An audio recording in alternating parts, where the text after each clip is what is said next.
Hi, it's Kate, and this is the first video for week 3 of Math 23.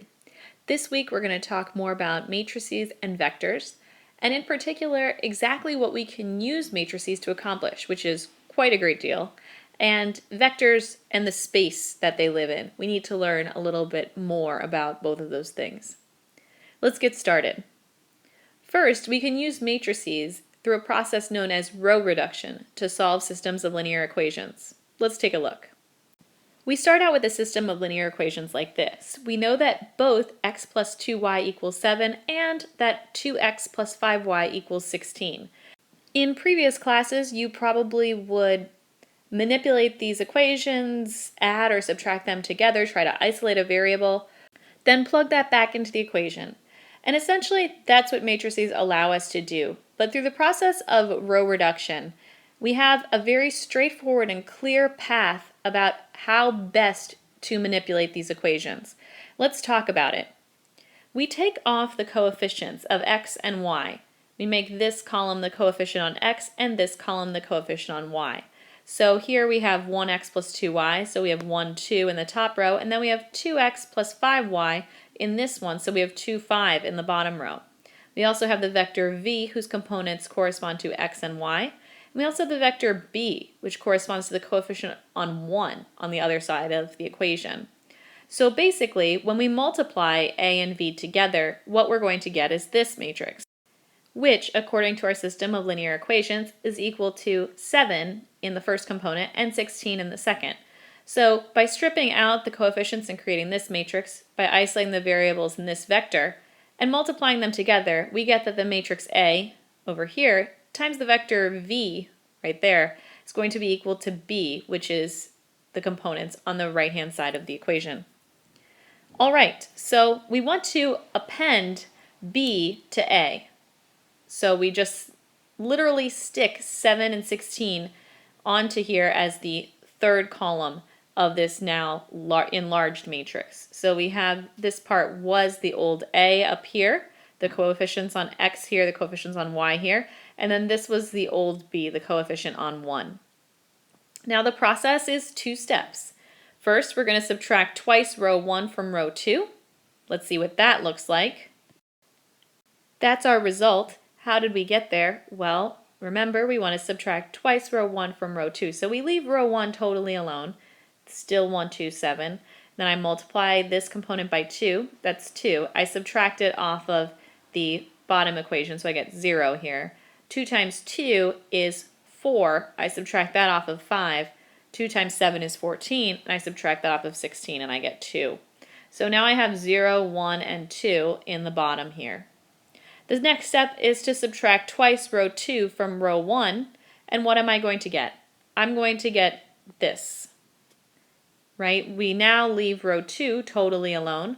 It's still 0, 1, and 2, but instead we now multiply this by 2, subtract it off from the top, so we get 0. Multiply this by 2, which is now 4, subtract it off from the top, we get 3. Well, there are probably a lot of questions here, but first let's talk about this matrix that we ended up with. Let's interpret the result as a pair of equations. Remember what we started with. This matrix represented 1x plus 2y equals 7 and 2x plus 5y equals 16. Use that same kind of translation to make sense of this matrix. What does that top row say? That's exactly right. 1x plus 0y equals 3. That's what these components mean. And then that second row means 0x plus 1y equals 2. Or, knowing that this is just 0 and that is just 0, x equals 3 and y equals 2. Now, you're probably thinking, wait. How do you know that you are manipulating these in the right way? How did you know what order to go in? And that's exactly what row reduction is all about. First of all we did when we subtracted a multiple of one row and subtracted it off of the other, that's the same thing as taking a scalar multiple of one of these linear equations and finding the difference between it and the other linear equation. And this process is familiar to you. That's exactly what you were doing when you were finding the solution to a system of 2 equations with 2 unknowns. Sometimes you'd multiply an equation by a scalar and then subtract it off from the other equation. That's all we were doing here when we were multiplying these rows and subtracting them off from the other row. But the question is, how do we know what order to go in? And the idea behind this entire practice is what we're striving for is row-reduced echelon form. Let's talk about specifically what a matrix looks like when it is in row-reduced echelon form. First thing, the leftmost non-zero entry in every row is a pivotal 1. In our example, that is this entry, the leftmost non-zero entry in the top row, and this entry, the leftmost non-zero entry in the second row. So that's the first thing that we're trying to reach for when we get to row-reduced echelon form. The second one is that the pivotal ones move to the right as we move down the matrix. Note that we start over here in the top left, and then the next pivotal one is in a column to the right of it. That has to continue no matter how large the matrix is that you're working with. We also look at the columns with pivotal 1s. A column with a pivotal 1 has 0 for all its other entries. So here, note that underneath this pivotal 1 there's a 0. Above this pivotal 1 there's a 0. And if there were other entries, more rows, more equations, they should all be zeros. The pivotal 1 is the only non-zero entry in its column. The last thing is that any rows with zeros are at the bottom. So this is what we're aiming for. That's our end goal. We want to start with whatever matrix we start with. We want to end with one that follows these 4 characteristics. Now, what are we allowed to do to get there? Let's take a look. Scrolling down the page a little bit, here are the possible things that we can do to our first matrix to get to that row-reduced echelon form. First, we can swap rows if necessary so that the leftmost column that is not all zeros has a non-zero entry in the first row. That's the first thing that we're going to do. We're basically allowed to swap rows. It's not changing the equations, it's just changing the order in which we're looking at equations, but we're doing that so that we get these pivotal 1s going down in that diagonal from top left to bottom right. That's why we can swap. Our next step in the row reduction algorithm is to divide by this entry so that we get a pivotal 1 in that location. Note that in our particular example, our top row leftmost non-zero entry was already 1, so we didn't need to divide by 1. That wasn't going to change anything. But in practice, if it happens to be something other than 1, you need to divide that entire row by that entry to get a pivotal 1 in the leftmost entry. Dividing by an entire row by an entry is the equivalent of multiplying a linear equation by a scalar. Still legal, something you learned how to do when you learned how to do this in algebra. Second is we want to subtract multiples of the first row from the others to clear out the rest of the column under the pivotal 1. So remember that everything else in the column underneath the pivotal 1 or above the pivotal 1 has to be zeros. And so we're going to be subtracting multiples of that row from the other rows to clear it out. And subtracting multiples of one row from another row, that's just the same thing as subtracting multiples of a linear equation from other linear equations. These are things that you have been doing in algebra. Then we repeat these steps to get a pivotal 1 in the next row, and so on and so forth. Let's do an example. Say you have this system of linear equations. Now with your previous skills from Algebra 2, this would be kind of a monster to tackle. And a lot of students, when they go through using their old rules from previous math classes, frequently get stuck in a circle of not really finding solutions and going around and around, subtracting and adding and dividing and so on and so forth. Let's see how row reduction gives us an endpoint that we're striving for. First, let's write down the matrix that, when row reduced, will give us the solutions to these linear equations. All right, just like our previous example, we have stripped the coefficients off of the variables. This column is the coefficient on x in each equation. 0 is the coefficient on x in the top one, then 2 and 3 in the next two. Then the coefficients on y, which happen to be 3, 4, and 8. The coefficients on z are here, 3, 2, and 4, and then the coefficients on 1 on the right-hand side of the equal sign, 6, 4, and 7. Okay, first step is to swap the rows if necessary so that the leftmost column that is not all zeros has a non-zero entry in the first row. Well, the leftmost column that is not all zeros is the first column, but Note that I need to swap this so that there is a non-zero entry in the first row. So I'm going to swap the first and second rows. The next step is to divide by that entry to get a pivotal 1. So for our purposes, that means that we need to be dividing by 2.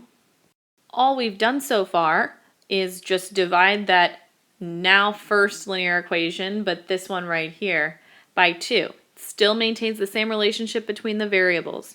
That's one of the tools that we've been using since Algebra 2 to solve these types of things. And then next, we want to clear out the other entries, the other non-zero entries in the first column. Well, this is already 0, thank goodness, but this is still a 3. So what we want to do is we want to subtract 3 times the first row off of the third row, because 3 times this entry subtracted from this is going to give us 0, because we want everything else 0 in that column under the pivotal 1. Now we want our next pivotal 1 in this column. Remember that they have to go from top to bottom in a sort of diagonal shape. So there's only one pivotal 1 in each row. So now it's the second row's turn, and that is what we were going to turn into a pivotal 1 now. So let's divide the second row by 3. Now we need to clear out the other entries in that column in order for it to be a proper pivotal 1. This needs to be 0 and this needs to be 0. So what we're going to do is to subtract twice the second row from the first row and twice the second row from the third row. Now we have 2 pivotal 1s. We have one up here and we have one right here. We now need our third and final pivotal 1 in this position. So our next step will be to divide the entire third row by -1. We need to clear out the other entries in that column. We now have our 1. So we need to add the third row to the first row, and we need to subtract the third row from the second row so that we have zeros in these 2 spots. And we're finished. We are now in fully row-reduced echelon form.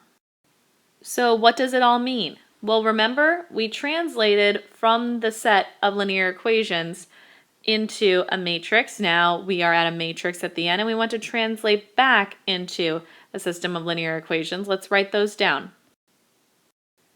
Here they are.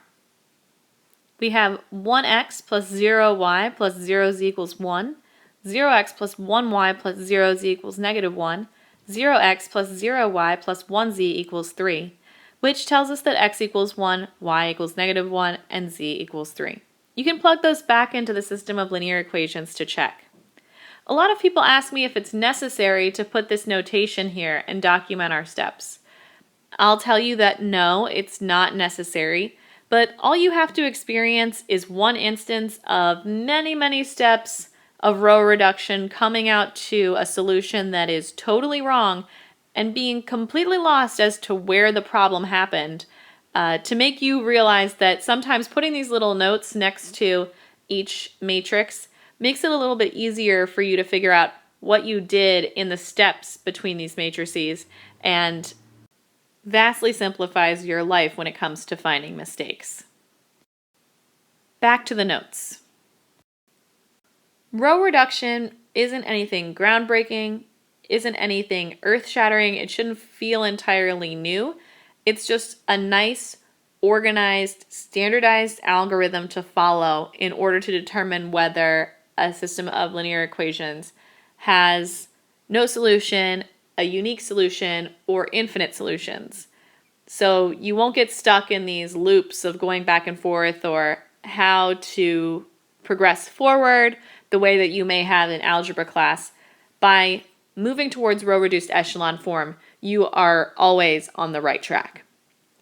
So a good note is to say that when you have a pivotal 1 in the final column, and there are only zeros to the left of it, that means that 0x plus 0y plus 0z plus 0 times all of your variables equals 1. And so that means that there's no solution to your system of equations. That's what we've written here. A pivotal 1 in the final column indicates no solutions. Similarly, if you have a bottom row that's just 0, 0, 0, 0, 0, 0, 0, that means there are infinitely many solutions. Row reduction can also be used to find the inverse of a matrix. By appending the appropriately sized identity matrix, row reducing will give the inverse of the matrix. We're going to talk about that on the next page. Let's go. Before we get to that specific topic, we want to talk about row reduction by elementary matrices. And so basically the idea behind elementary matrices is that each operation of row reduction, whether that's swapping rows, multiplying rows by a scalar, or subtracting off a scalar multiple of one row from another, they can all be represented by an elementary matrix that we can multiply our matrix by on the left. So let's take a look at the different types of elementary matrices. Here is the first type, type 1. When our matrix is multiplied on the left by this matrix, it multiplies the kth row by a given scalar. So here's an example of how you would structure that. It's basically the identity matrix, and then whichever row you want to multiply by something other than 1, you put that scalar in there. So for this particular example, this multiplies the first row by 1, this multiplies the second row by 3, and multiplies the third row by 1. Here's the second type of elementary matrix. It adds a scalar multiple of one row to another.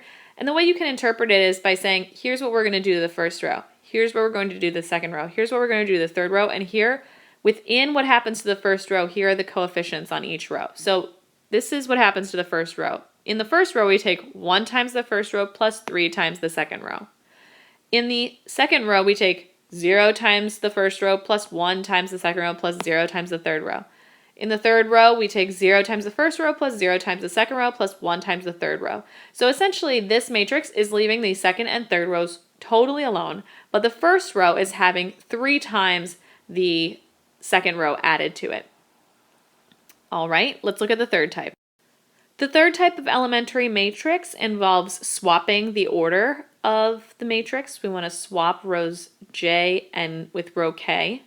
So we start with the identity matrix, and then we change the jth and kth elements on the diagonal to 0 and change the entries in row J and the column K and in row K and column J from 0 to 1.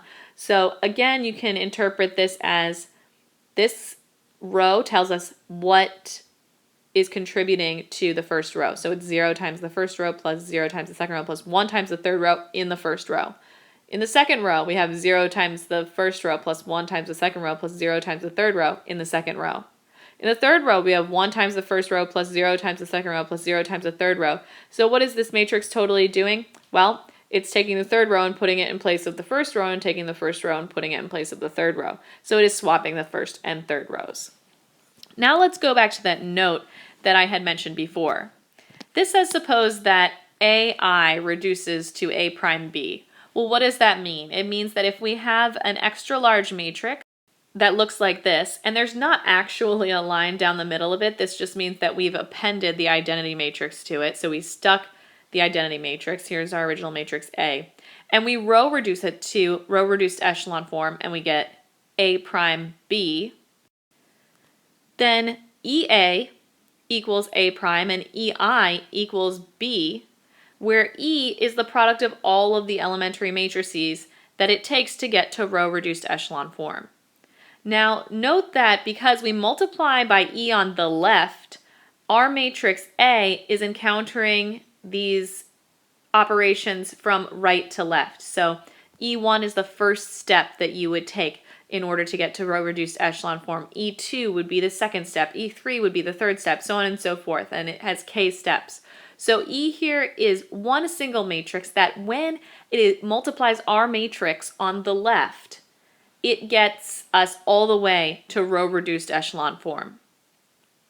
And so what's great about this is that since each elementary matrix is invertible, so is E.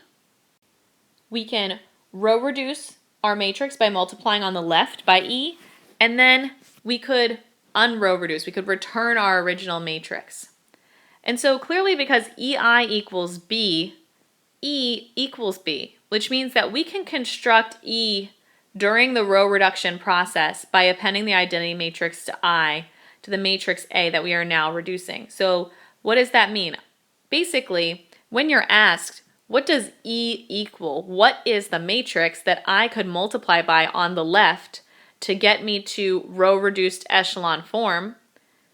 Well, that at first seems pretty daunting because you'd think, oh, I need to think about all the steps and write down each step's elementary matrix and then take the product of all these different elementary matrices and hopefully I won't make any mistakes. That's actually not true. What you can do is append the identity matrix to your matrix A, row reduce it entirely. Then, when you're asked, what matrix can I multiply the original matrix by on the left to get the row reduced matrix, take a look at the row reduced echelon form, and it's going to be this guy right here, B. So you'll have a couple of sample problems. Paul will probably go over this in class, but when you're asked, what is the product of all the elementary matrices? Oh my goodness, don't take that entire product. Just row reduce your matrix that you're interested in with the appropriately sized identity matrix on the right-hand side, and then once you've row reduced it down to row reduced echelon form, you have A prime over here, and whatever this is over here is the matrix that does the trick. The unique situation where this is particularly interesting is when matrix A is invertible. And in that case, we have a little bit of a typo in this section. In this case, A prime is going to be equal to I, the identity matrix. And so what that means is that if you have a really big matrix, A, and you want to figure out what its inverse is, the way to do that is to construct this matrix by appending an appropriately sized identity matrix onto it, row reduce it down to echelon form, and you'll get the identity matrix on one side and A inverse on the other side. This is really handy because there's no short recipe for the inverse of a matrix like there is for 2x2 matrices for higher dimensional matrices. So if you have an n by n matrix, the best way is to stick on an appropriately sized identity matrix on the right-hand side, row reduce it down until you get to row reduced echelon form, in which case the identity matrix will now have moved to the left-hand side, and whatever is on this side is A inverse. You'll have a couple of sample problems that go over this skill, and it's really an important one.